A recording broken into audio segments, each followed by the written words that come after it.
Olá pessoal, eu sou o professor André Valente, serei o seu professor na área de linguagens, códigos e suas tecnologias na disciplina de artes. Na aula de hoje, vamos falar sobre arte digital. Vamos saber o que é essa forma de arte, quando ela surgiu, como ela vem fazendo parte das nossas vidas e qual é a relação dela com as outras formas de arte existentes. Vamos para a nossa aula. Bom, para a gente começar a falar sobre arte digital, a gente precisa primeiro pensar no que é arte. Então, o que seria arte? Bom, é uma definição muito difícil de se dar. Na verdade, é quase impossível aí de explicar com poucas palavras o que é arte. Então, a gente vai buscar aqui a palavra de um especialista, que é o Ernest Gombrich, que é autor de um livro chamado História da Arte, que é um clássico aí nos estudos da arte. E o Gombrich, ele diz o seguinte: nada existe realmente a que se possa dar o nome de arte.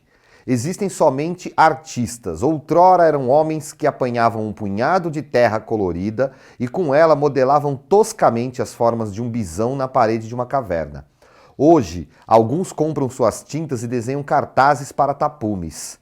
Eles faziam e fazem muitas coisas. Não prejudica ninguém dar o nome de arte a todas essas atividades, desde que conserve em mente que tal palavra pode significar coisas muito diversas em tempos e lugares diferentes, e que arte com A maiúsculo não existe. Então, o que o Gombrich está dizendo aí nessa introdução do seu livro é que não existe a arte, uma única definição de arte.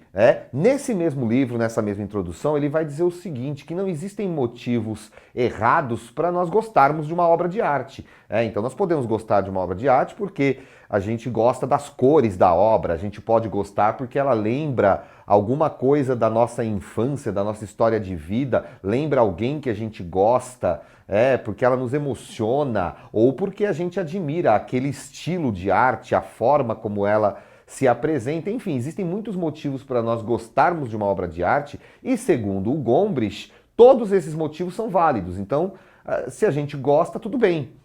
Agora ele vai dizer o seguinte: existem motivos errados para não se gostar de uma obra de arte. E esses motivos estão ligados a preconceitos.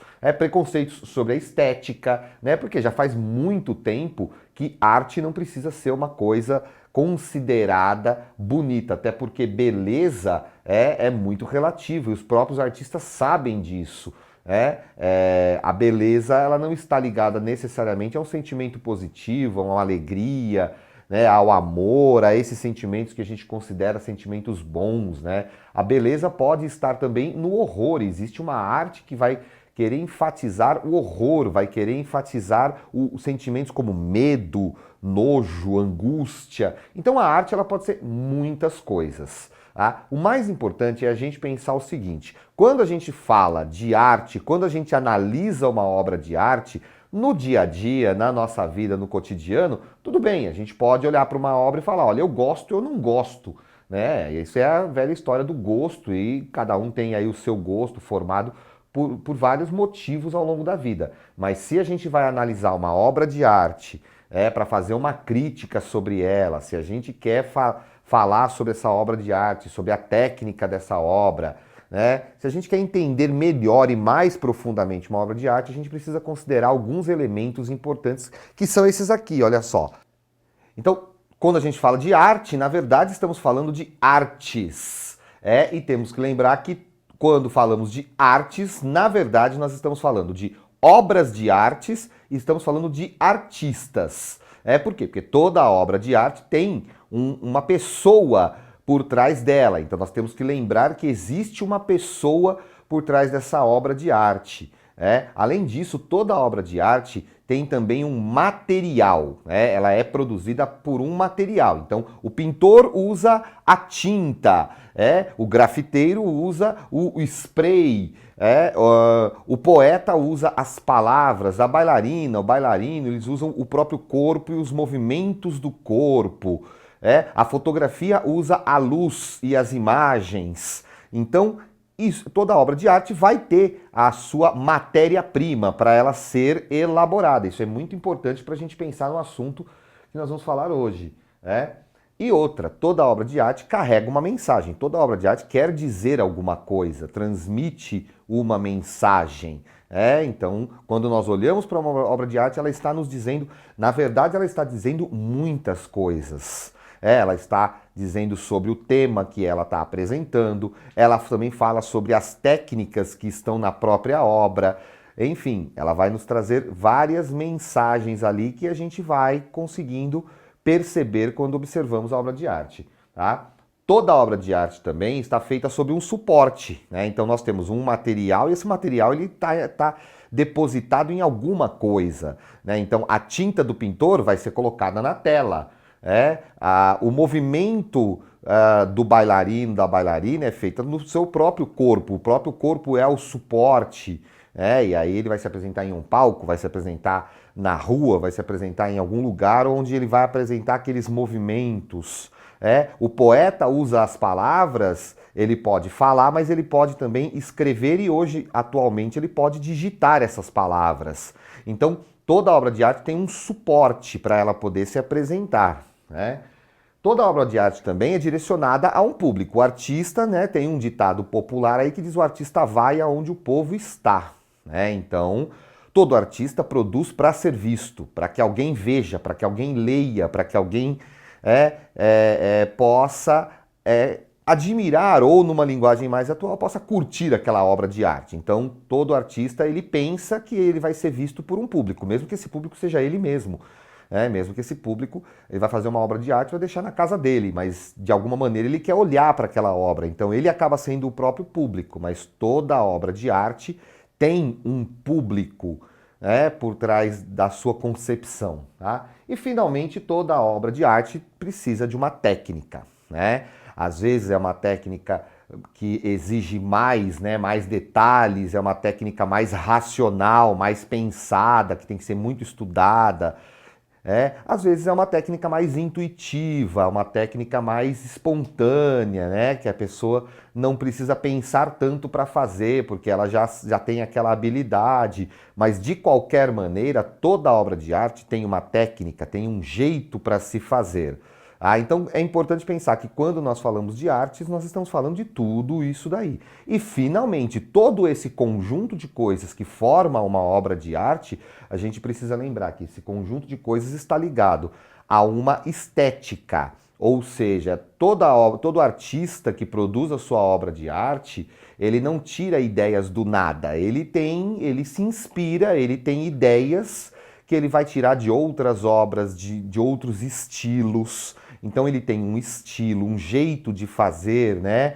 Uma concepção dessa obra. Então toda obra de arte está ligada a uma estética de alguma maneira, que muitas vezes é a estética predominante numa época e às vezes não. Às vezes é uma estética que vai justamente contra a estética dominante. E ele quer ali criticar, então ele vai usar essa estética para criticar a estética dominante. Então, a obra de arte tem toda essa relação também com isso. E, finalmente, tudo isso sempre acontece em algum lugar, em algum momento. Então, a arte ela não é produzida no espaço, longe da realidade social, da realidade cultural, da realidade política, né, do que está acontecendo na sociedade. A arte, vamos lembrar que se toda obra de arte tem por trás dela um artista, esse artista é uma pessoa que vive na sociedade, é uma pessoa que sente a sociedade, que pensa a sociedade, né, que também tem opinião sobre a sociedade. E o que ele faz? Ele usa a sua arte para falar sobre tudo isso. E hoje a gente vai falar especificamente sobre arte digital, né? Pensando tudo isso que a gente falou, sobre o conceito de arte, como é que fica essa história da arte digital? Para a gente pensar sobre isso, a gente precisa primeiro pensar o que é a arte digital. Então, considera-se arte digital qualquer tipo de manifestação artística produzida através de meios eletrônicos, como o uso de softwares e hardwares avançados que permitem a criação, a edição, o redimensionamento e outras modificações dentro do ambiente virtual. Então, como a gente vê nessa explicação, a arte digital é aquela que ela é produzida a partir de meios digitais, meios eletrônicos. Então, se a gente pensar naqueles elementos que a gente acabou de ver, né, você tem lá um artista e esse artista ele vai usar quais instrumentos, né, quais materiais. Tá? O material ele é variado, porque a gente vai ver que existem vários tipos de arte digital. Mas qual vai ser o instrumento que ele vai usar principalmente? Ele vai usar os meios eletrônicos, então ele vai usar toda a tecnologia que nós temos aí hoje, né? Ele vai usar as câmeras digitais, ele vai usar computadores, ele vai usar softwares, ele vai usar outros equipamentos como impressora 3D, a mesa digitalizadora, ele vai usar essas tecnologias para produzir arte da mesma maneira como o pintor usa pincel, tinta, tela, o artista digital ele vai usar, por exemplo, o computador, ele vai usar um aplicativo, ele vai usar esses meios. Então, são esses meios. E além disso, essa arte digital, ela também é apresentada muitas vezes de forma digital. Então, ela muitas vezes vai ser feita para ser apresentada na própria internet, né? Usando uma plataforma, usando um aplicativo, ou ela pode ser usada para ser apresentada em outros meios fora o meio digital. E a gente vai ver aí como isso pode acontecer nos vários tipos de arte digital. O fato é que a arte digital é uma realidade hoje em dia e ninguém mais contesta. É uma forma de arte, né? Tem todos aqueles elementos que a gente comentou agora há pouco. Então, vamos para uma perguntinha sobre a arte digital. Você conseguiu responder a essa pergunta? Então, quais as palavras que você colocou lá? Bom, se você colocou eletrônico, software, hardware, edição e virtual, você acertou. Tá? As palavras terra, caverna e tinta, elas não fazem parte exclusivamente da arte digital. Eu posso usar eu posso tirar uma fotografia de um ambiente onde tem a terra, eu posso tirar uma fotografia digital, eu posso reproduzir digitalmente alguma coisa ligada à terra. Todas as outras formas de arte sempre fizeram, é possível reproduzir no meio digital. Mas a pergunta aí é sobre o que caracteriza a arte digital. Então são essas palavras que você viu, elas estão relacionadas aí à arte digital. Quando foi que isso tudo começou? Isso começou lá atrás ainda, quando nem eu era nascido, hein? Lá na década de 60, nós tivemos, quando começa o desenvolvimento dessa tecnologia de informática, de computadores e tal, porque isso começa lá atrás, na década de 50, 60, e isso só se popularizou depois, agora já no final do século XX. Mas, na verdade, os testes, os experimentos, as primeiras invenções começam lá na década de 50, década de 60. E aí, um artista chamado Friedrich, que na verdade era um matemático, ele não era ele não era um artista, ele era um matemático, e ele se interessou por tudo isso, ele decidiu pegar um equipamento chamado plotter, e com essa plotter ele conseguiu programar um computador para produzir uma obra de arte. Então ele fez uma programação lá e esse computador, que tinha ali uns braços ali, esse equipamento, esse plotter, tinha alguns braços ali, ele conseguiu com isso produzir essa imagem que vocês estão vendo aí. Tá? E ele se inspirou numa obra de um artista chamado Paul Klee, que é um artista lá da década de 20, já dessa arte chamada de arte moderna, que fazia essa arte abstrata, tá? E ele se baseou naquilo para fazer essa programação, e ele conseguiu produzir essa obra aí. Aí começa a história da arte digital. Quais são as categorias, ou seja, quais são os tipos de arte digital? A gente tem muitas opções, e a gente vai trazer algumas principais aqui, mas você pode pesquisar mais depois, Então, edição de foto e vídeo, essa já faz parte do nosso dia a dia, já está aí no nosso dia a dia. Quem nunca tirou aquela foto, botou aquele filtro, né? Tirou aquela pessoa que de repente saiu na foto e que você nem conhece porque você estava num lugar aberto e a pessoa apareceu e você foi lá e conseguiu apagar por meio da edição, né? Fez um recortezinho, enfim, né? Fez alguma mudança na foto. Então a edição de fotos e vídeos é uma das formas de arte digital.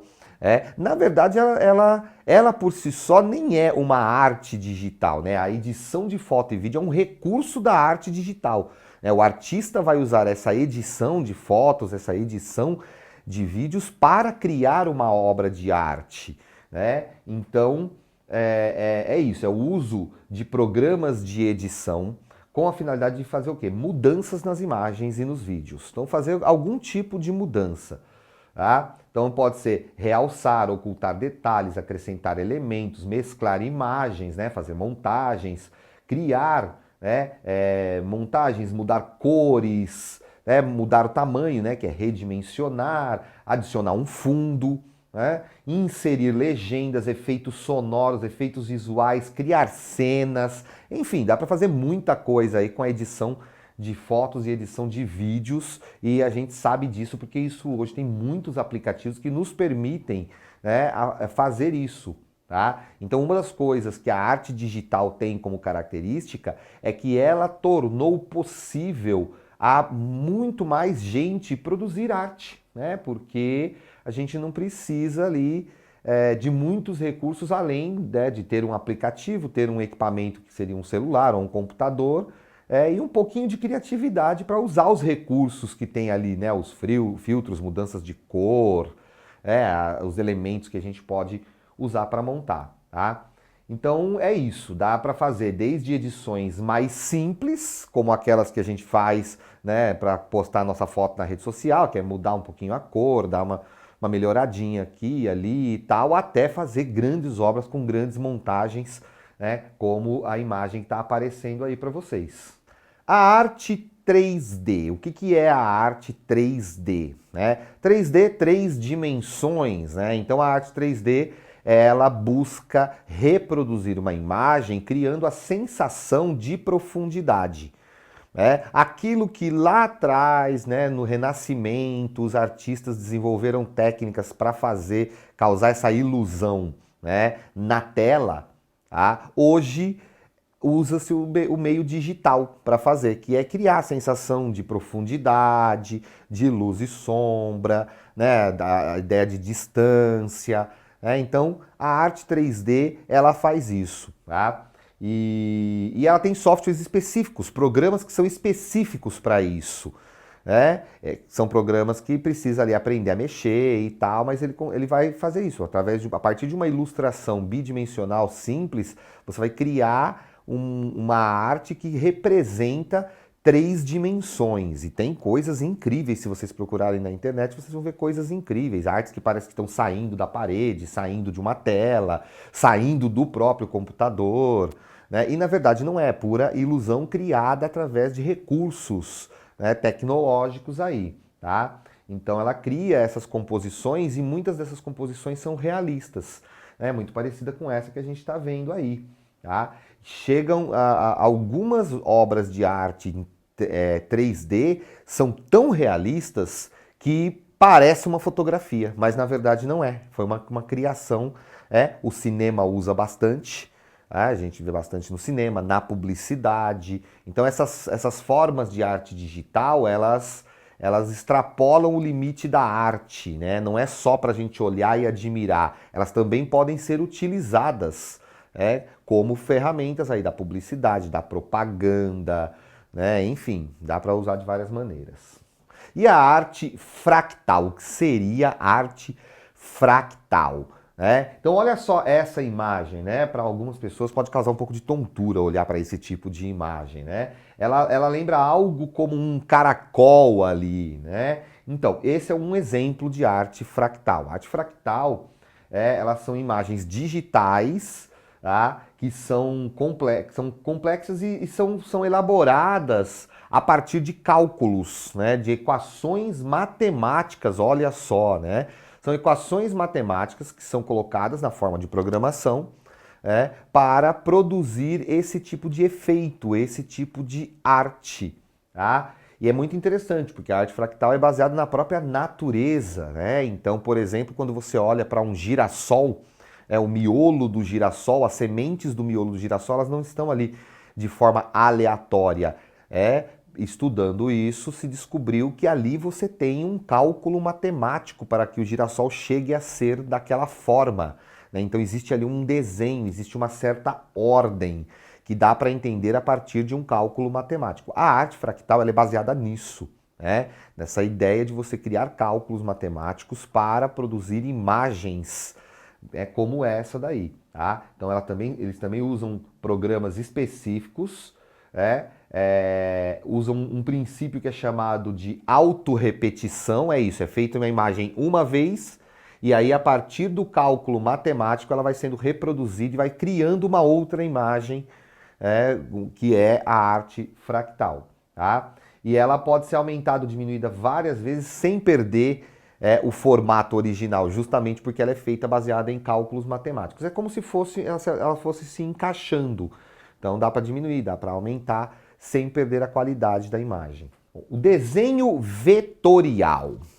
O que é o desenho vetorial? Esse vem sendo bastante utilizado aí na internet, sendo bastante utilizado também para publicidade, para anúncios de publicidade, para materiais educativos.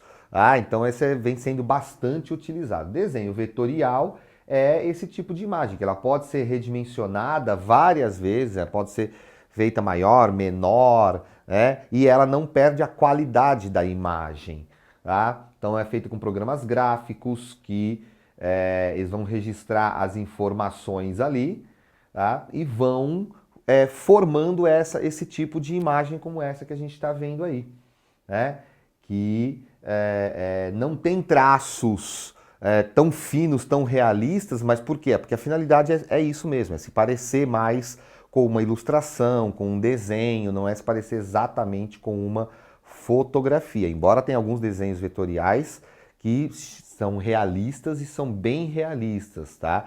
Mas o princípio do desenho vetorial é esse, ele pode ser reduzido, ele pode ser aumentado várias vezes sem perder a qualidade por conta da maneira como ele é elaborado. Aqui a gente tem um ótimo exemplo disso. A arte vetorial ela pode reproduzir imagens já existentes, já conhecidas, através dessa técnica, né? Dessa técnica desses gráficos que podem aí sofrer mudança e tal. Então aqui a gente tem um quadro bastante conhecido, que é a Mona Lisa, e que foi feito de forma vetorial. Tá? Então a gente vê que dá para identificar que não é o quadro original, mas a gente também consegue ver que tem uma qualidade muito grande nessa imagem. Então é isso que é a arte vetorial. Tá? A ilustração e a pintura digital, o que seria isso, né? Bom, basicamente é o seguinte, pegaram todas as técnicas de pintura que já existiam há séculos, tá? E colocaram dentro do computador. É como se pegasse lá o pincel, a tela e tudo e colocou dentro do computador, dentro do meio digital. Aí os programas que trabalham com ilustração e pintura digital, eles têm essas ferramentas, inclusive, né? Geralmente os nomes estão em inglês, mas geralmente é o que? É pincel, é lápis, é caneta, é borracha, é tesoura, tem todas essas ferramentas que um ilustrador antigamente tinha que usar fisicamente. Hoje ele tem os meios digitais, ele pode usar uma mesa digitalizadora, ele vai criar isso em um programa e vai criar ilustração e pintura digital. Tá? E algumas pinturas que chegam a simular a pintura real. Então tem técnicas também para isso, tem também os programas têm recursos para isso, né? Para representar a tinta óleo, o efeito aquarela, né? Os efeitos de pintura, de tipo de tinta, as técnicas que existem aí já na pintura há séculos. Então basicamente a pintura digital e a ilustração digital pegou a arte da pintura, a arte do desenho e colocou no computador, criando programas, criando recursos para que as pessoas pudessem fazer esse trabalho agora direto no computador. Tá?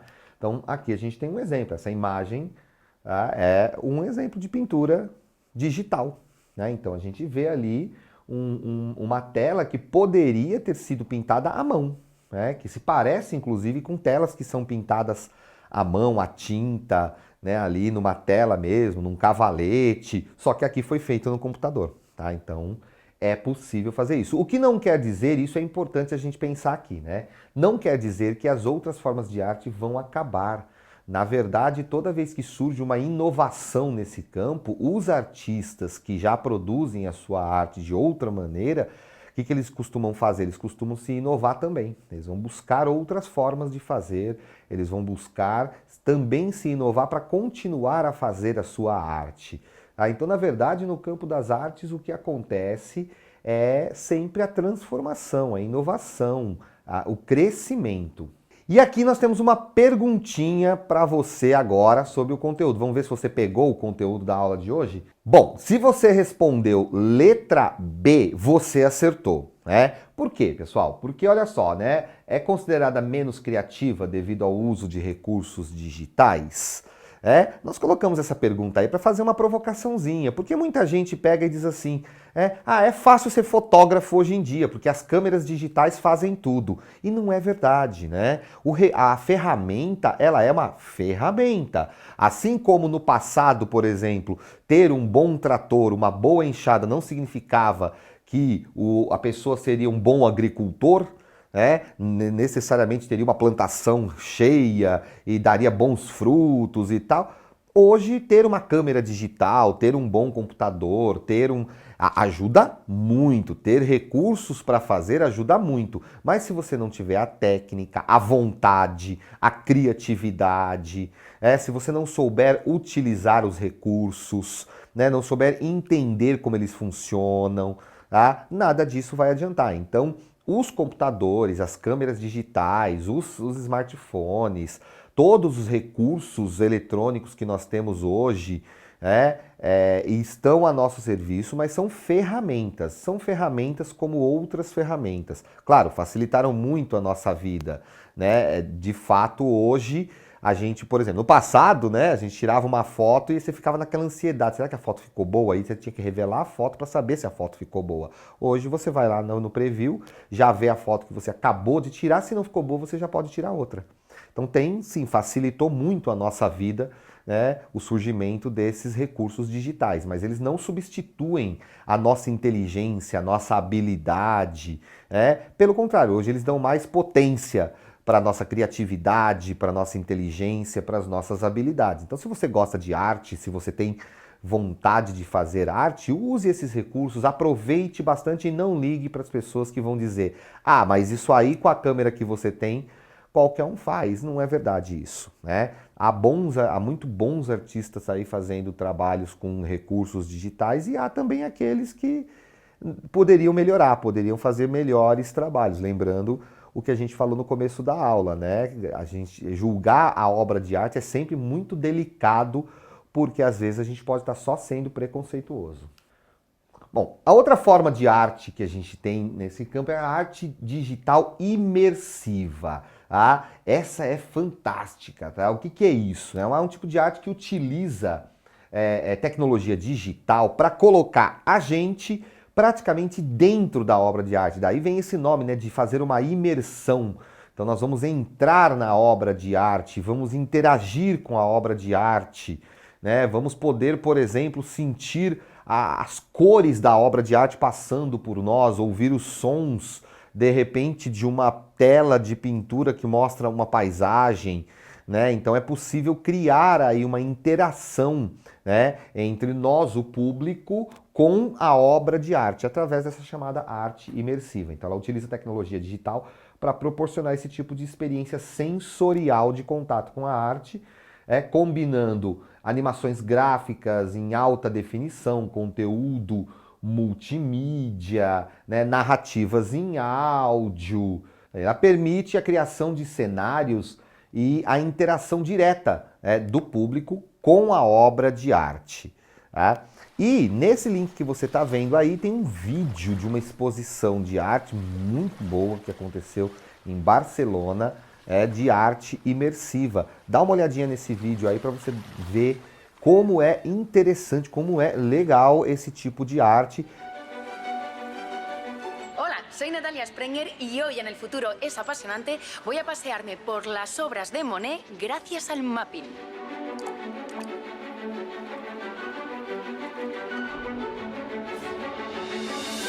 Pero, ¿qué es el mapping? Esta técnica audiovisual consiste en proyectar sobre superficies reales, como monumentos, fachadas de edificios o calles, imágenes y vídeos.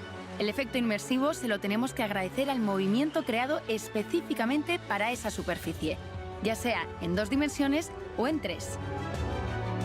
Estoy en el Centro de Artes Digitales Ideal de Barcelona. Este antiguo cine se ha reconvertido en uno de los centros más punteros en artes visuales de toda Europa.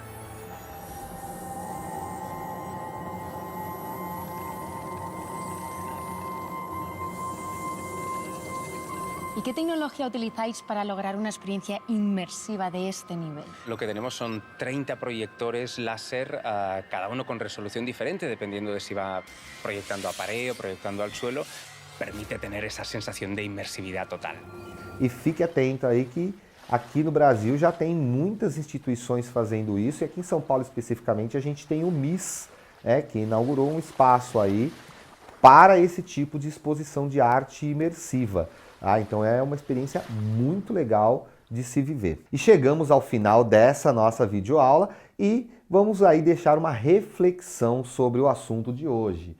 Arte pode ser ruim, boa ou indiferente, mas qualquer que seja o adjetivo empregado, temos que chamá-la arte. Marcel Duchamp. E se você quer saber um pouco mais sobre esse assunto tão interessante, consulte os links sobre esse assunto, sobre o Saiba Mais, que estão aí na sua plataforma, tá bom? Bons estudos e até a próxima aula.